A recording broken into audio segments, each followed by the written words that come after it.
I just shot a video about how passport indexes suck, and I'm gonna tell you what the actual best passports and especially best passport combos actually are. Best passport for visa privileges are big countries in Europe, so Italy, France, Germany, and Spain. Those are the four best passports if all you want to do is like just travel around the world. There's not gonna be any stigma around you. You're gonna get the most visa-free access. You're gonna get the least hassle when you're trying to get into the borders. Generally speaking, if you can choose just one passport to travel the world, one of those four is probably the one you should choose. Even though they have the best visa access, I wouldn't say that they're the best perception, because obviously they were colonial empires. Some of them did participate in war and all that. So if you're looking for just country perception and you want to be like the guy who just goes around and is like, "Oh, where are you from? Oh, I'm from here," and everyone's like, "Oh, that's so cool," I would probably recommend Irish citizenship, Swiss citizenship, or even Brazilian. Honestly, I feel like everyone really likes Brazilians. There's some others, but I'm gonna stick to those.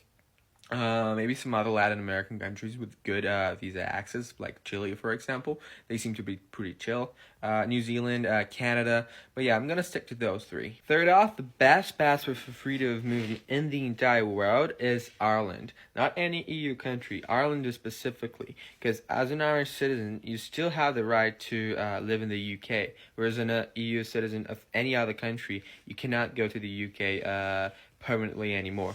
So, best freedom of movement, choose Ireland. For labor opportunities, I'm gonna go with either the US or Switzerland. For Switzerland, obviously you have the access to all the EU, but you have preferential treatment in Switzerland, which is actually the country that pays the most in pretty much all of Europe. So you get the best of both worlds. Whereas for the US, you do only get the US, but it's an insanely good market to be able to work in. I mean, the highest salaries in the world are mostly in the US, especially in New York or California. Passports on the list are gonna be passports that are actually easy to get, because it's great to talk about passports like the Swiss, for example, but it takes like at least 10 years to get, more likely 13 or 15, and that's a long time.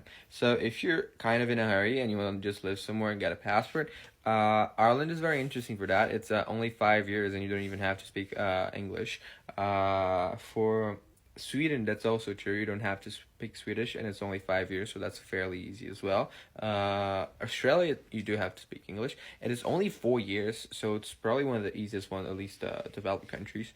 Brazil, Argentina, they're also fairly easy to naturalize. Some other Latin American countries as well.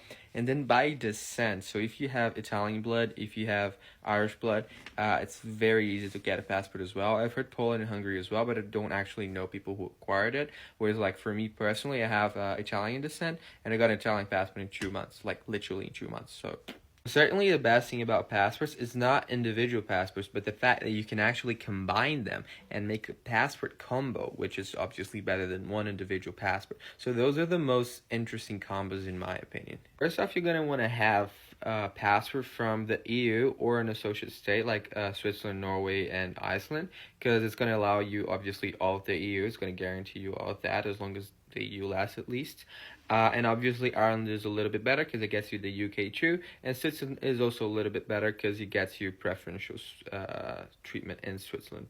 Second, that is not very often talked about, but is still very interesting, is you're going to want a South American country, because there's actually a kind of EU in South America. It's called Mercosul. It's not exactly that, but it's similar. It's not as integrated, but it does give you the right to live anywhere in Mercosul and also associate states. So there's like 5 countries in Mercosul, but then there's also like half a dozen associate states, and it pretty much comprises of any South American country. So I don't know, choose Chile, choose Argentina, choose Brazil. They have a little bit of a better perception. Colombia is very interesting as well, and it's also going to allow you to live and work anywhere in South America with very little restriction. Third passport I would choose is probably one of the Commonwealth, like former British colonies, so either Canada, Australia, New Zealand. Australia is probably a little bit better because the market, like the labor market in Australia, is a little bit better. You get access to New Zealand, obviously. There's some visa facilitations for the UK as well. And then you get the E3 visa for the US, so that's very interesting. That's one that I'll probably choose as well. If you want good Central American, like freedom of movement and all that, any country in the Caribbean community would do. I don't know how important that would be to you, especially if you've already got all of the other passports. But if you do, you can even invest in like a passport from, yeah, any of those little islands over there, Saint Lucia and Saint Kitts and Nevis and that kind of stuff, and it gives you a very good access to Central America. But that's more of an optional part of the combo, to be honest. And then last but not least, if you want to live in the U.S., it would be very, very good for you to be a U.S. citizen specifically, because it really is easier for you to get U.S. labor rights if you're a U.S. citizen. And of course, if you're going to live abroad, it's probably not going to be worth it because you're going to have a lot of tax complications. So if you want to live in the U.S., then U.S. citizenship, definitely. If you don't want to live in the U.S., don't like the U.S. that much, you can just skip this and just have the other 2 or 3 passports. Cheers.